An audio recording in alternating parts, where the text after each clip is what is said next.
Principal, Mayor Jojo D. Camilo, and Municipal Functionaries. Dear teachers, fellow classmates, loving parents, friends, and visitors. Good morning po sa ating lahat. Visitors. I am Jeffrey Joel C. Corpus, System Installed from San Vicente at Wala, Pangasinan.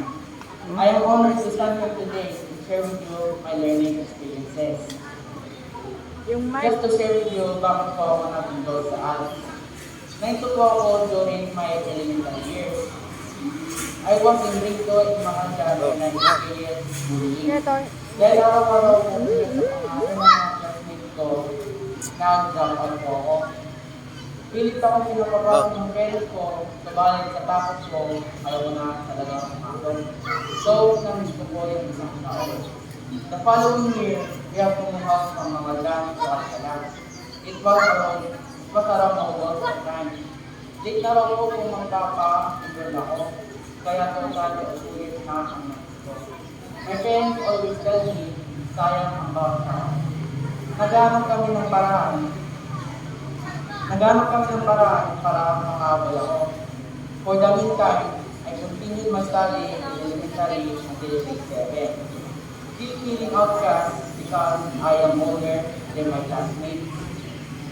Finally, after grade 7, nakapag-enroll ako sa ALS.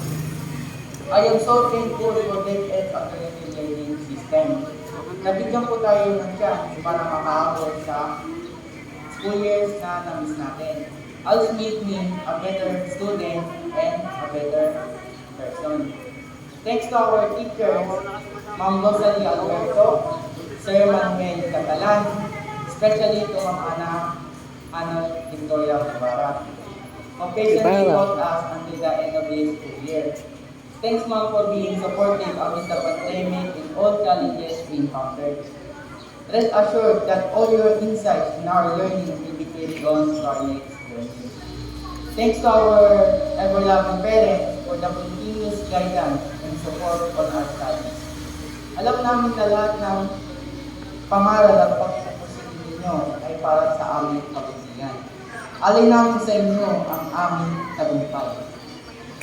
To my dear classmates, congratulations po sa ating lahat. Now that we passed and completed our course, I hope we will not stop here. Let us continue until we finish college and continue learning new things. According to Newton Baker, the man who graduates today and stops learning tomorrow is unbelievable by the doctor. Education is our most powerful weapon towards success in life. Muli, maraming salamat at mabuhay po tayo lahat.